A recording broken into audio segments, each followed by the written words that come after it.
Good morning, DJ and PK. It's 97.5, the KSL Sports Zone. Welcome in on a Monday morning. Well, Real Salt Lake wins Saturday, but the Utah Mammoth fall Sunday in their playoff opener. A split for the locals this weekend. We'll start with Real Salt Lake. 4 goals in the first half. Could have been 5, 6, maybe even 7. They had created so many chances. Took the foot off the gas in the second half. Needed 2 big saves by Cabral to win 4-2. So there are definitely lessons to be learned, as Pablo Mastroeni shared in his post-game press conference. Yeah, I think tonight was a perfect display of what Sergi brings. I think he's reliable in all phases of the game, and defensively he presses, he takes away, pivots. His graft for the group is immense. Offensively, just the nuance of his game is understanding that when a player is looking forward, his ability to win the position and hold the ball up, it allows the rest of the team to come forward. And again, those are things that often takes years for strikers, because they're just worried about scoring goals, and they're not thinking about how important that phase is to secure the ball, lay it off, to then get the next or the second or third pass after that. And so he just does a great job of that. And I think his athleticism is a bit underrated. His ability to break away from back lines and his timing of his runs, he did it a couple times today, is spectacular. And then obviously his knack of scoring goals is something you can't teach. And so in Sergi, we have an unbelievable teammate and a top-level player, and just super blessed to have him with the group. With the fast start you guys had tonight, 4 goals in the first half, there was a lot of time to think and kind of watch the game after that. What were you impressed with your group at holding on to that lead, and then maybe what were some things to work on? Yeah. Again, I think it was probably the best half of football that I've seen in the time that I've been here. Just every phase, the way we pressed, the way we turned our defensive actions into transition moments and quality chances, the way we built from the back. Hoffa did a fantastic job tonight of really playing the game on our terms against a team that likes to press. Again, I think everyone, and one of the things we talk about in managing games is if we're building as an 11, right? And if we're going direct, we're going as 11. And I think in the first half encapsulated the team that we strive to be for 90 minutes. In the second half, and just talking with the performance group, not having a rhythm of games, the guys really left it all out there in the first half. We kind of ran out of gas a little bit.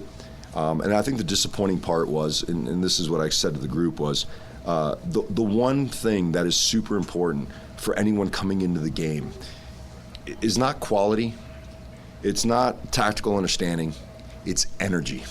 It's energy. How do you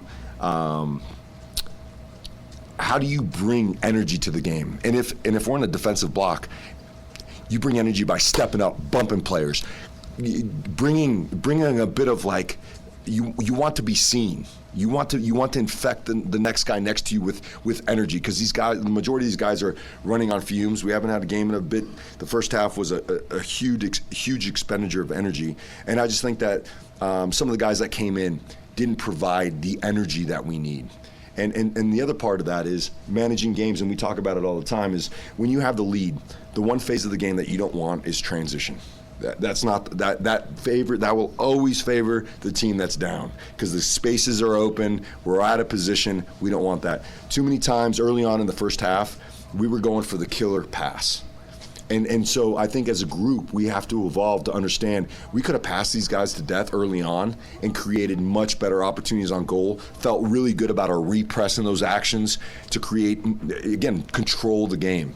And so I think in the second half, that those two things, we were trying to get the 5th goal, and in doing so, we allowed them to believe that they had a chance. And so this game is more psychological than it is tactical, technical on all these things. And when you're talking about the collective, and what we did is we gave them air every time we just played a pass that we didn't have to play forward, and they got it and they believed, because now they're breaking. Now they get a corner kick. Now they believe even more. And now, and so that part for me is the frustrating part. But all those things given, hadn't played a game in a while, the team that we're playing is a fantastic team in San Diego. The guys coming in didn't bring the right energy that we needed for this game. All those things taken into consideration, I still think it was a fantastic performance. A little bit on that note, just building off of kind of making the extra pass and that sort of thing. Sergi comes in, he scores 2 goals. I thought his best decision, though, was that pass just out of Morgan for that final goal for you guys. Like, is that kind of what you're talking about, just with his soccer IQ and being able to read the right play? Like, he's getting pressed with the double team, and then he passes out of that and sets up just a banger? Yeah, I mean, again, there's I think that encapsulates, again, I think the understanding, and like when I talk about winning the position and how nuanced that is, when defenders need an outlet or we want to play forward, like how he wins the position and secures it. The same thing can be said in his decision making in the final third. And I think what's really special about him as well is he could have taken a shot from probably 18 yards out, but that just like team, the understanding that this is the best decision, maybe not for me to score, but for my teammate to score to help our team win. And I think that encapsulates his mentality towards this group. What kind of confidence can that give a guy like Morgan, who, I mean, it's hard to believe he's been so involved in the attack, but that's his first goal since. Yeah, it's been amazing. I was grateful to throw him a ball signed by everyone for his first goal, because what is amazing is that he's made our attack exponentially better without scoring a goal. And so when I think the first one is, and he had a couple chances early on. I think, now that he's hit the back of the net, I think it just kind of takes the pressure off him a little bit. And again, he's got an amazing shot with both his right and his left, and I'm always telling him to be more selfish. But again, and him not being selfish, he sets up his teammates. And so, like, that's the one thing I can promise you about Morgan. He's going to make our team better in every phase of the game. He's going to make our team better in the final third. And today he got what he deserved, which was his first goal. Hey, Coach. Can you give us any update at all on PQ? Yeah, so Philip just felt some tightness in his Achilles before the game out of nowhere, and with every step it was tightening up. So that's the other thing with our group, and Dre just being ready to go for 65, 70 minutes. I think it speaks volumes of the mentality of enduring a tough injury, waiting for his moment, and tonight he stepped in and did a masterful job. And really, against this team that likes to really get in behind back lines, it was perfect for him. He did a great job of covering space. His decisions with the ball were really good, taking space when it was there, finding our pivots when it wasn't. I think he had a fantastic game, especially for not playing since the first game of the season, right? So just a real credit to Dre to be ready, and hopefully, Phil gets on the mend here soon, and I think they're going to do some scans and figure out exactly what it is. And yesterday when we were talking, I started to say something about controlling the controllables. Mm-hmm. Where I was going with that is it's so rare to see a young team, as opposed to, say, San Diego, where we look at the results and we might forget that there have been controversial calls in almost every game that have not gone RSL's way. Mm-hmm. And tonight again, Mm-hmm. we get that interesting penalty call, but no one on this very young team you're coaching hangs their head, no one loses the plot. Mm-hmm. Where does that mentality come from in a group that young? Yeah, I think it really comes down to, I think, everyone believing so much into how good we can be as a team that no one wants to let the next guy down. And you see it in training every day. Even the young guys coming into games, my expectation is that they're going to do a great job, and that's why they go in the games, or else they wouldn't be on this team. And so obviously there's going to be a learning curve to that, and we got to be better with moments. But I guarantee you the next game, anyone comes in, there's going to be real energy into the group. And again, I think that's the great thing about this younger group, is that they all want to get better. They just want all the information. They want to apply it. They don't want to let their teammates down. And I think when you have that in these younger players, you get the kind of team we have that can overcome. Even today, I'll just talk about obstacles and things that you can and cannot control. We were doing a pregame video and the TV wasn't working, right? So now we're like 15, 20 minutes beyond, because we're trying to get this TV to work. And so then we end up splitting the group into 2 groups, the guys that are starting, and bring them to the coach's office. And there was no one going, oh, crap, this sucks. Like, I can't believe I have my prep work to do, and I'm not getting it. No, they just get in the room, watch the video, and they get on with it, So I think it's really about the culture, about how, we conduct ourselves, because a lot of these things are outside of your control, and when you focus on those things, then you end up giving away things that you can control. But this group is really special. Thank you. And then just last one for me. What kind of luxury is it for you to be able to bring these young players in a 3-match week to get some minutes off of some of your more veteran guys? Yeah, no, that was, the game provided a fantastic opportunity. Obviously, Diego was cramping a little bit. Morgan was exhausted.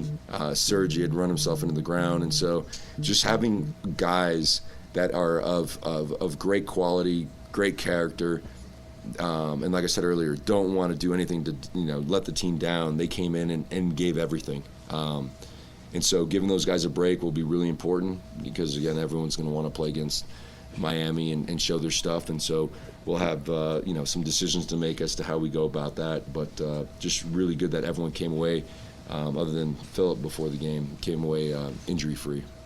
Thanks, Coach. Yep, thank you, man. Hey, Pablo, congrats on the win. Thanks. How do you build on a win like this without letting the level that you're on drop? Well, I think it's what I said after the game. I said these are points that we have to get better at as a group to control games and manage games. Because at the end of the day, like I said earlier, the game for me is always psychological. When you have momentum, you're feeling great about yourself. When momentum's against you, now you're feeling poor about yourself. But we can affect how we feel given the way we want to play. And so I think it was a good learning opportunity for our group to manage games. And I think, instead of coming in after the game and going, oh, this is a fantastic game, it was a good performance. Probably the best first half. The second half felt like it was never in our control.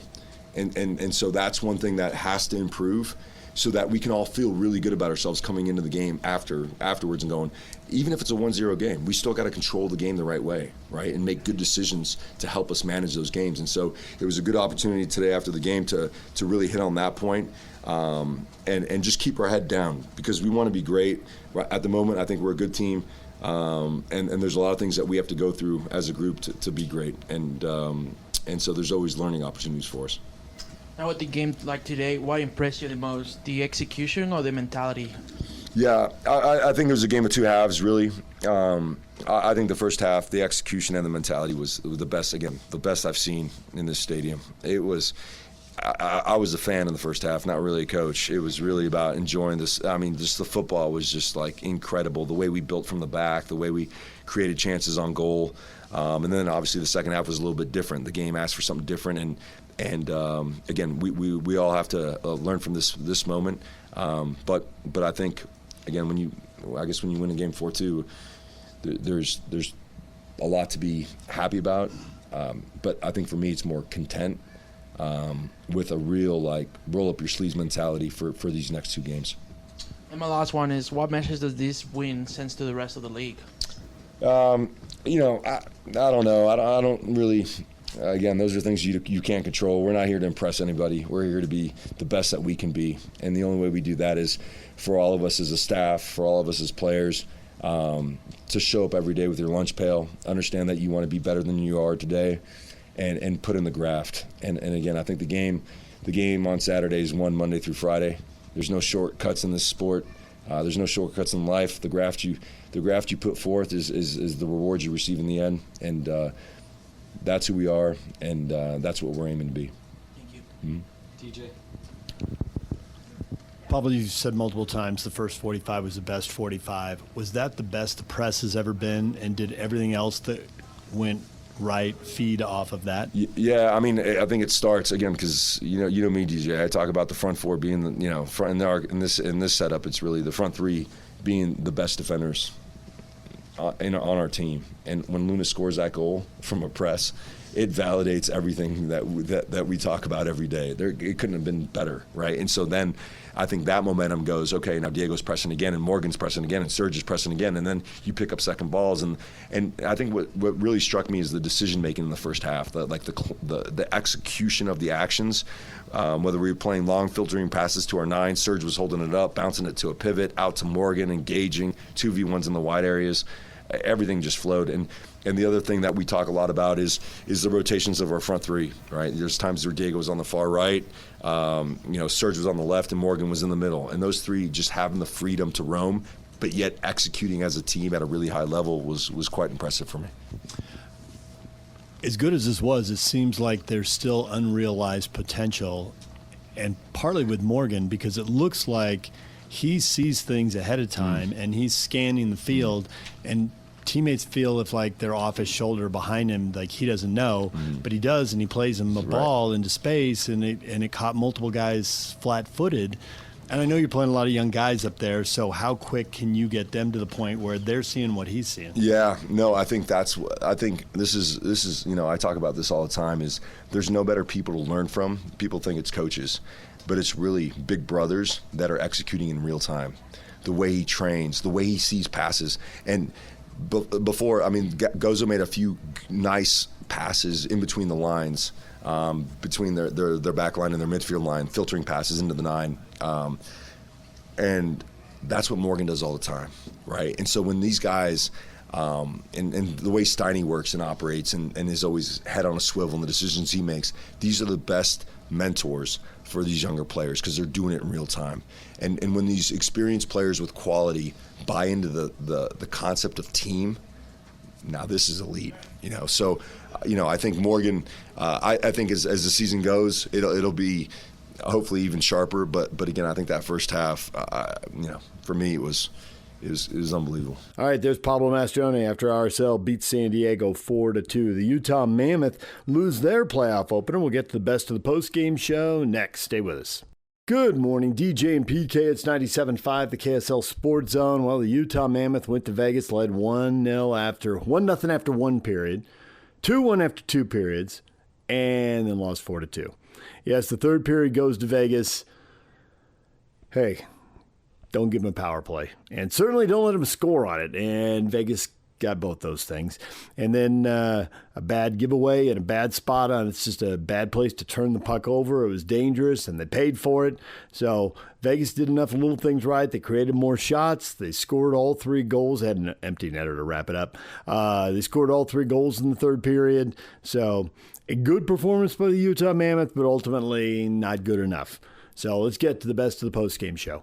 Hey guys, the Vegas Golden Knights took a 1-0 series lead on the Utah Mammoth on Sunday night in Vegas in a game where Utah led 1-0 and had a 2-1 lead for over 20 minutes. In fact, the Mammoth led for over 24 minutes in the contest before Vegas tied it with a power play goal in the third and took a lead just 1 minute and 48 seconds later before they added a late empty netter to beat the Mammoth by a count of 4-2 in a contest that Utah took a 2-1 lead to the third period. For the Mammoth, didn't get any better in the contest than Logan Cooley, who scored Utah's first ever playoff goal with 11 seconds left to go in the first period. It was a contest where Cooley finished with 5 shots and 4 hits in a very physical contest. Fights his way through a check. Up top, Lawson Krause relays it over. Cooley a one-timer, and he scores! Logan Cooley has Utah's first Stanley Cup playoff goal.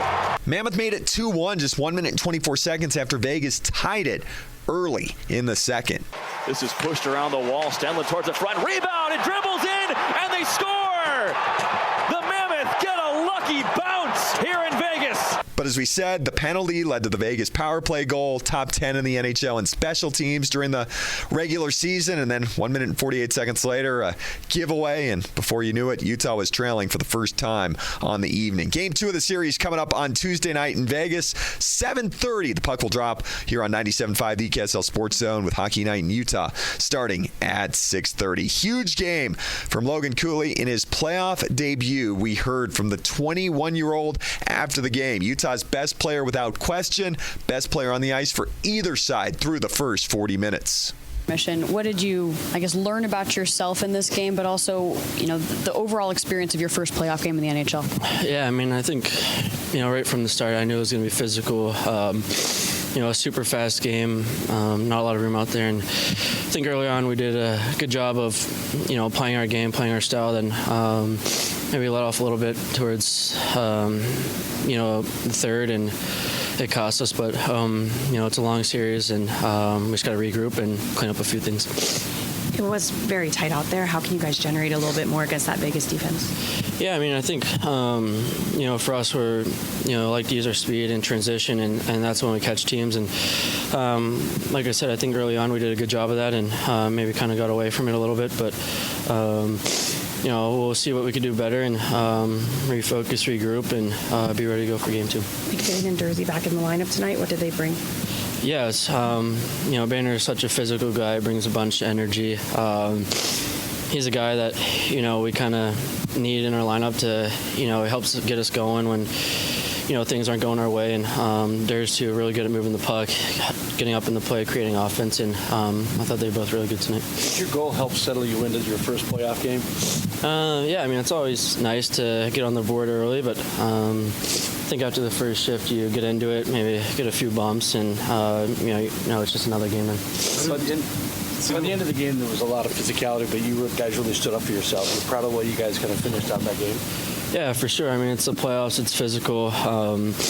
They don't call as much as they would probably in the regular season. And like I said, I think we did a good job sticking up for each other and having each other's back, and that's always going to be the case. Do emotions differ in the playoffs, and how do you feel like you guys managed it tonight? Yeah, I thought pretty good.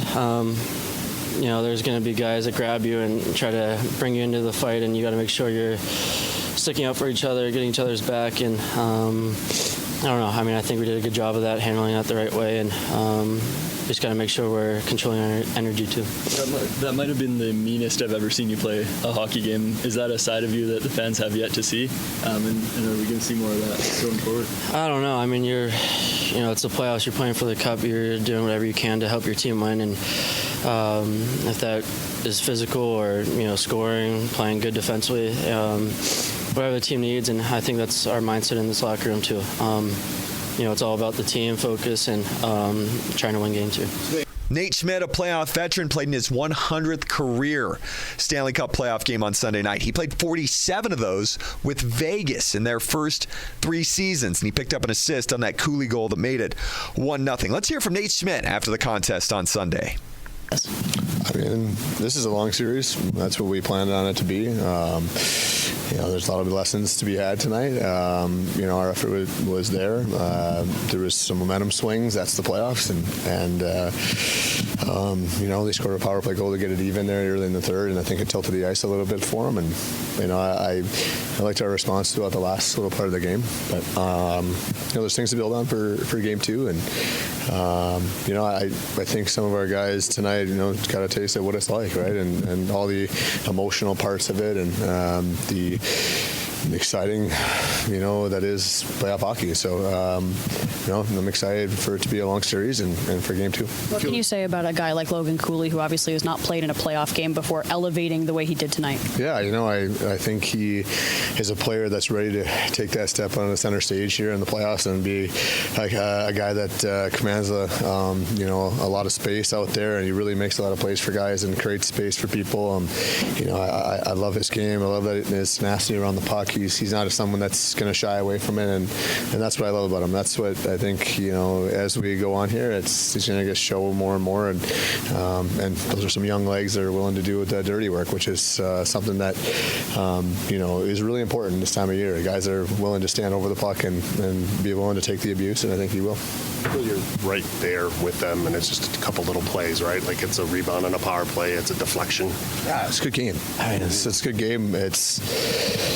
You're playing a good team, and it was a tight checking game, a lot of hits, a lot of emotion. There's a lot of parts of that game that we can, dial back the tape and look at and try and build off of, and also give us confidence heading into game 2. It's like I said, it's gonna be a long series. I want it to be a long series.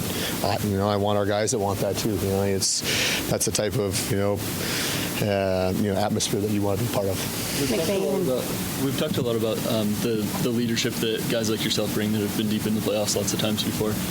Where did you find opportunities to step up tonight in that regard? I think it's mainly in the room. There's so much emotion when the game's going on, and trying to just calm the bench down sometimes in a few areas of the game. Teams are going to have pushes. We have a push. They have a push in the second period. I mean, it's just going to happen. If you go into the game knowing that you're going to make mistakes, there's going to be things that happen. There are going to be penalties called. You kind of let the game come to you a little bit more, and I think that was something that we talked about, or at least I tried, to reiterate to our guys. And I thought our guys they're right in the game. They didn't let the moment get too big from today, especially guys for the first time. McBain and Jersey back in the lineup tonight. What lift did they bring, and what did they do in that first game for you guys? Yeah, Jack's such a force, and Durs does a lot of the good things with the puck. I think both guys always add a little extra element to our game, whether it's with their mouths or whether it's with their bodies. So it's always nice getting guys back in after a little bit of a hiatus. And that was playoff hockey for Utah. We knew it was going to come down to little details, key moments, the penalty, the turnover, overtaking the fact that Utah led for over 24 minutes in the game and Vegas led for just over 12. Head coach Andre Tourigny, though, still pretty happy with his group. We heard from Bear after the contest. That was a great game, I think. We know Vegas is a really good team. It was a hard-fought game, was physical, was intense. Every inches was contested, so proud of our prep. Like the way we came out, I think the guys were pretty composed. They were in control. Like I said, it was a hard-fought game. We know we could, when we exploit our speed, that was a good factor for us. So we need to keep focusing on that. The guys in the room said there was no reason to be down about themselves. Obviously, proud of the way they fought through that game. How do you use this as a springboard for Game 2? Well, we got in that series focusing on being even keel and being in the moment, being here and now, thinking at just the next shift. And I think we did a great job during that game. Even when they took the lead or when they tied a game, it did not affect our spirit on the bench, did not affect the way the guys talk or their intensity or so on and so forth. Our play with the puck, we even raised our game from there. So obviously, like we said, Vegas is a good team and they had push, and that was a hard-fought battle. But I really like the way the guys stay in control, and you just want to get better. From now on, it's the race of improvement. I think we have stuff we can be better, and we'll make some adjustments, some stuff, but I'm really proud of the way we perform. What can you say about Logan Cooley's play today? Not just the goal, but the meanness, the toughness. Oh, he was in the mission. He was really good. I think him and his line played a solid game. You guys know how competitive he is, and I think he just put it on display. What did you learn about yourselves tonight, and then what did you in turn learn about your opponent? Oh, that's a good question. What I learned about myself is I'm proud of the way where our guys were mentally. I think at this point, as a coach, what you need to do is make sure your team is in the right mindset, the right approach. They're in control, and they control their performance, which I'm proud of the way they played on that sense. I think we'll learn a lot through the series, no doubt about it. But I think as a first game, we'll have loved to win the game, no doubt about it. But I think we pushed back after they took the lead. We stayed in control. The guys were calm on the bench. We're even kill. We didn't act like we were a young team or a team was lack of experience. Is the reverse. I felt we were in control. So again, on we go to Game 2. Game 3 of the series will be Friday at 7:30 at the Delta Center as Utah looks to come home with a split, and that's all they went to Vegas for. Come back with a split. Tuesday night, 7:30. We'll be on the air at 6:30, as we said, here on Hockey Night in Utah. And we'll have all the details about Game 1. Mike Fulton and I will give you our final thoughts. Matt McConnell will join us, and we'll take a quick trip around the NHL on Mammoth Daily, wherever you get your podcast. Mike and I with you Monday through Friday. New episodes dropping at 4:45 a.m., and we promise to give you at least 30 minutes on the Mammoth every day. Guys, back to you. All right, there is the best of the postgame show. David Locke coming up next. Stay with us.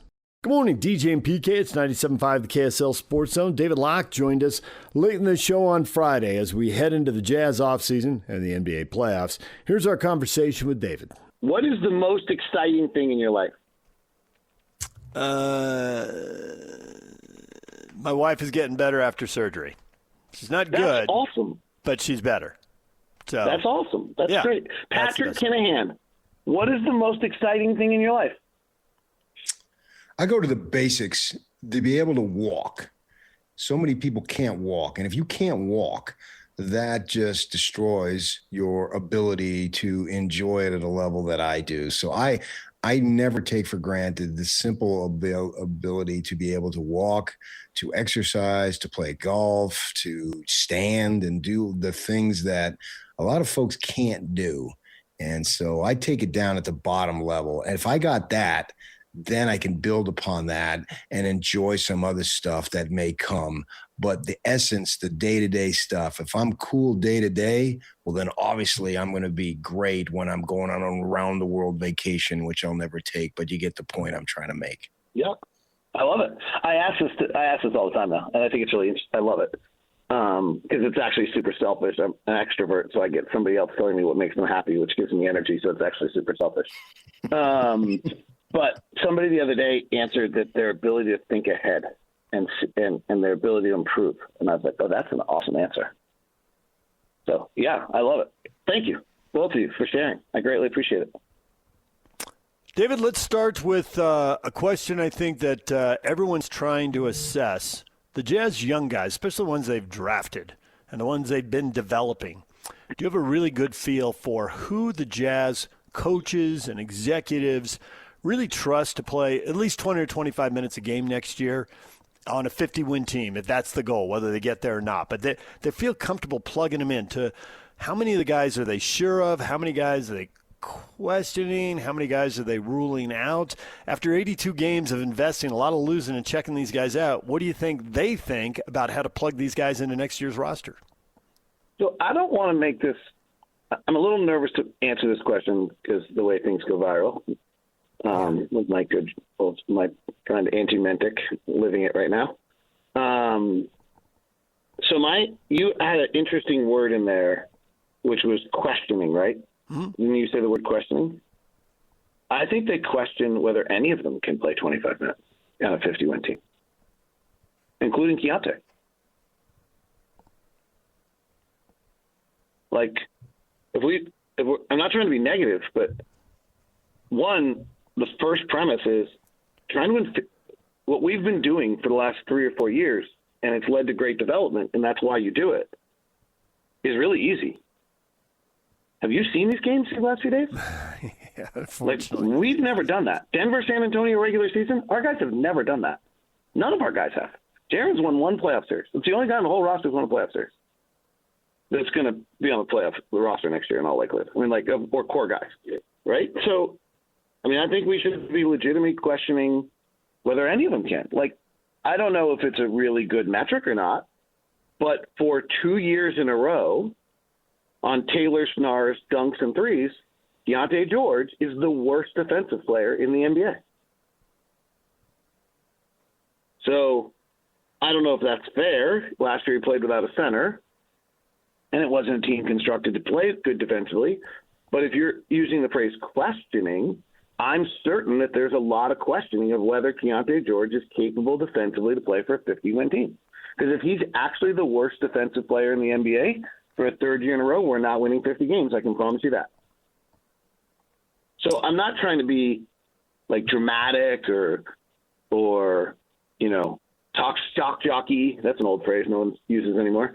But I think there's a serious question on every single one of them of whether they can play. And I don't think that Isaiah Collier, Kyle Filipowski, Cody Williams, and maybe even Bryce Sensabaugh can play 25 minutes on a 50-win team yet. But I'd also ask you this. Of the 50-win teams in the NBA, how many players are playing on those rosters that are third and fourth year guys, second, third year guys, and then also low draft picks? I don't think there's that many, right? San Antonio being the exception, but they also have Victor. But Denver has 0, unless maybe they have somebody. Peyton's in his 4th year now. But I think Denver basically has 0. Oklahoma City at this point might have 0, other than A.J. Mitchell. So that's a second-year player. And that's a pretty easy ecosystem to step into. That's the other thing, right? You go add 2 or 3 good players, and now what you're asking Bryce Sensabaugh and Kyle Filipowski and Isaiah Collier to do is so much more narrow-focused. Maybe they can do it way better than what we're asking them to do right now. Yeah. Understood on that. I get that point. That's a well-deserved and respected point that you make. You've spoken when we get to this point in the calendar that there has been for you individually an emotional letdown and sort of an emotional hangover with the end, because there's this buzz and there's this adrenaline and all that stuff, and then it just comes to a screeching halt, and you've had a few days that you need to adjust. I'm wondering, and not just you specifically, but as far as the team, the guys that you're around, is it a little bit different this year, knowing that there's optimism for next year that we haven't seen in a number of years? I don't think I'll ever forget the day in Atlanta. Like singular mood change. I can't remember where we were when the trade happened. You could look at the calendar and I probably will remember, but we flew to Atlanta after the trade. And the next day we practiced at Georgia Tech. Pretty long walk back. And I'll never forget that practice. Keontae just wanted to talk, and Lowry just wanted to talk. I talked to both them longer that day than any day all year, and probably more that day than all days combined for the rest of the year. They just, what do you think? And what are your takes? And they just want everyone's thoughts on it. They couldn't get enough from it. And then I happened to walk back that day with the coaching staff, and they were just bubbling. And I'll never forget the mood change that happened in Atlanta. We were in Indiana the day before. I know because I know where Austin Ainge and Will Hardy went to dinner to discuss the trade the night before. So we were in Indiana and then headed to Atlanta. And I'll never forget the energy change. And that carried through for the rest of the year. I mean, there was some ridiculousness that took place this year, right? And it got kind of comical at times, but that energy and that trade made everything okay. I can't imagine what it would have been like to go through the last 2.5 months of the season with no light at the end of the tunnel. Just begging for Cooper Flagg again. Right? Last year, I do remember going through it and okay, well, we got a 20%, 18% chance to get Cooper Flagg. We're doing an awful lot for 18% chance. And it turned out that actually we really want to get into it. Last year's losing might turn out to be some of the most important, because the difference between Ace Bailey and the 6th, 7th, and 8th pick may turn out to be really dramatic. And so the fact that we had the worst record in the NBA and could the worst case scenario slide to 5 and walk out with Ace Bailey may turn out to be an incredibly important franchise moment. So as was probably getting to 4 or 5 this year. So all of that stuff was worth it and necessary, but to have done it without a light at the end of the tunnel would have been really hard. The mood change in Atlanta that day was just incredible. You have any insight into Walker Kessler, into what lengths they will go to sign him, or does everyone just have to sit around on pins and needles and wait? Because in a weird way, that trade you talk about with Jaren Jackson Jr., in my mind, makes it all the more imperative to bring Walker back. So you could have 3 7-footers. You could go from the bottom of the league, they're either 30 or 29 defensively, every year, just year after year after year, all of a sudden they could be elite. They would have the size and the length. My gosh, they'd be a nightmare to deal with. I'm going to back up two things I've heard you say already today, so I'm just kind of agreeing with you. So one is Detroit this year had the largest advantage of any team in the history of the league in the restricted area. And I think it's a signal of a shift in the game right now.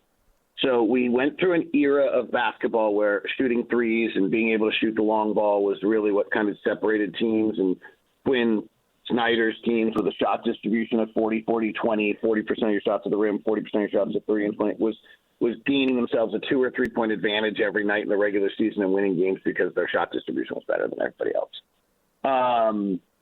I think the new age, we hear about the possession thing all the time right now from the coaches. I actually think everyone's onto that. There are 3 things that I think are the new age of the league. One is this idea of winning an area of the floor dramatically. I don't know if you can do the 3-point line anymore. So Detroit winning the restricted area. 2, the 5 best rim defenses in the NBA. So 5 best teams defending shots at the rim are Detroit 1 seed, Oklahoma City 1 seed, Boston 2 seed, San Antonio 2 seed, and Minnesota back-to-back Western Conference Finals. Those are the 5 best teams in the NBA defending the rim. The third one is the best offensive teams are all offensive rebounding teams, which is the possession battle. Those are all 3 areas are areas where we could be elite if we have Walker, Kessler, Jaren Jackson. Now, what's interesting about that is neither of them are elite rebounders. Walker's above average, Jaren's below average, and Lowry's well below average. And Ace is not a great rebounder. So it is interesting. We just decided that size is going to rebound. There is going to have to be a little bit of a commitment from the players because they've actually never been very good at that. Walker's okay. I think he's above average, but not statistically. All right. So that's first thing. So I'm backing you up. Second thing, Walker. I do think getting Walker back is vital because you got to see if this is going to work. And Jaren Jackson's a power forward, not a center.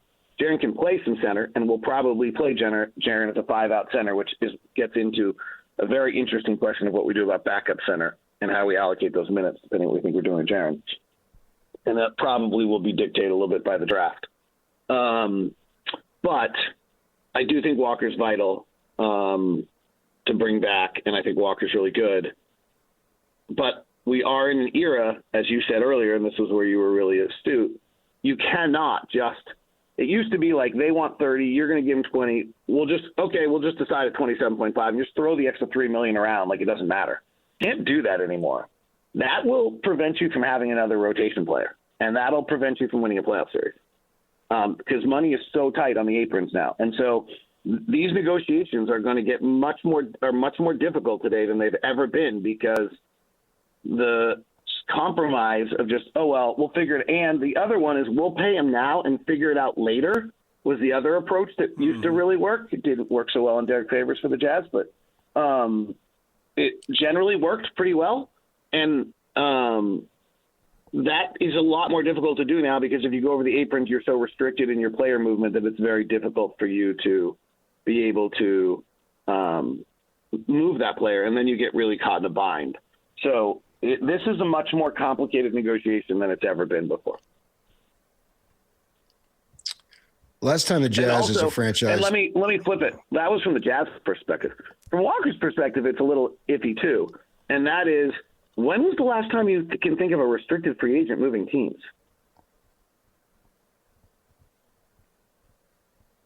Guys, I got to go find it. It's got to be 3 or 4 years. Yeah. So the idea that someone's going to give Walker a 4-year, $120 million offer as a restricted free agent, like, I just think it's unlikely. I mean, I think the 3 teams are like Brooklyn might do it. Atlanta will have some cap room, and some people think Chicago. Like, yeah, I don't really see like Brooklyn deciding to eat up their cap space on Walker and pivoting off Nick Claxton. Atlanta seems to have something right now with a Kongu. I don't know why they would do Walker at that number. And I just don't see Chicago. So then suddenly Walker doesn't have any market, and the Jazz are holding firm to their number and the Jazz are offering, let's say the Jazz are offering 4 years, 100. Like, are you really walking from $100 million over principal? Really? PK's shaking his head because his mother would come back from the grave and just bash him upside the skull. I mean, where do I sign? It's a really tricky. It's a really tricky negotiation because it's somewhat built to make both sides unhappy.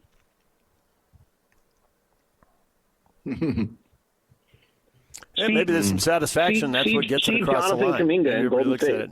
Yeah, half a loaf. Let's do it. Right.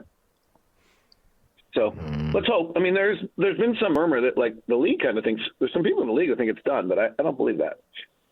What's done? That the Jazz and Walker kind of understand where each other are and they're going to get it done. But I don't know. Okay. I don't think that's true. Okay. Well, it'd be intriguing. I mean, there was that whole rumor about the Pacers offering up a couple of picks, trying to make it happen, and that didn't go anywhere. And the fact it didn't go anywhere might suggest, well, maybe there's been some talk, and they realize they're in the same arena, and there's going to be a meeting of the minds. So I don't know how that works. So there's no question. Let's just be totally clear on this. If the Pacers traded for Zubac, they asked about Walker, right? Mm-hmm. Yeah. Like, there's just no, that sounds like that would be negligent not to, right? Right. So the rumor is clearly true. The thing that I think is interesting here is I don't know if you can pull this up really quickly at Sport Tracker where you look at this, but I think Zubac makes 17 or 18. So I don't know this, but I'm just going to guess that there's back channels. Like, no one's doing stuff without, this is just logic. I'm certain that if Indiana was interested in Walker, Indiana also had a reason to call Walker's agent on 3 other topics and go, oh, by the way, what do you expect Walker to get in the offseason? Right? Like, you would have to do that. If you're in their position, you'd have to do that. That just is logical. Well, I'm guessing that their number was way higher than 17, and Indiana said no thank you, because I'd rather have Walker than Zubac. Zubac this year made almost 18.9. Next year it goes to 20.3, and then it goes to 21.8. And so he's got 2 years left at just over $20 million. Right, and Walker comes back and says, I want 25 or 30. Indiana's like, yeah, we'll trade for Zubac. Right. The problem for Walker is that just took one of the teams off the market. Yeah. David, we got to go. I don't know that. This is just, like, I do enough business, like with Lockdown, I do enough business deals that this is kind of how you just do deals, right? Like, right. You're calling both parties. You're asking where everybody is. You're figuring out what's going on. You're taking your best options. Mm-hmm. There's zero chance that people in the billion-dollar industry of the NBA are doing this blind. David, you didn't wait to do this when you were starting Locked On. You were doing this sitting at bagel shops and doing radio in the previous century. I know this firsthand. Yeah, when I screwed you on your first deal, sure. Yeah. Right? Exactly. Right. And when I told Gordon Monson that, like, come on, I'm going to make you the most powerful person in town. You don't need money. You just need power. And it worked in both cases. I never trusted him. We got the money later. We'll wait for Locke to leave. It worked out for you guys. It did. My dad gave me a great piece of advice in life, by the way, on money, for anyone who's listening. My dad told me, like, there'll be twice in your life, 2 or 3 times in your life where money will actually matter. The rest of the time, you're just nickel and diming. So make sure you make the right decisions on those 2 or 3, and don't worry about it the other times. There you go. You didn't. You got nickel and dimed by me, and then you did just fine, DJ. Yep, that's a true story. And PK, I was ignorant to brilliance. I've openly admitted it. I was ignorant to brilliance. Well, it worked out too. It all worked out. All right, Dave, we got to run. Hey, thanks a lot. We'll talk to you again next week. You guys are really exceptionally good at what you do. And it's honestly, I make it a little bit of a joke every day when I start off, but I really do enjoy chatting with you guys. You guys are great. All right, there is David Locke. When we come back, what is trending? The headlines are next.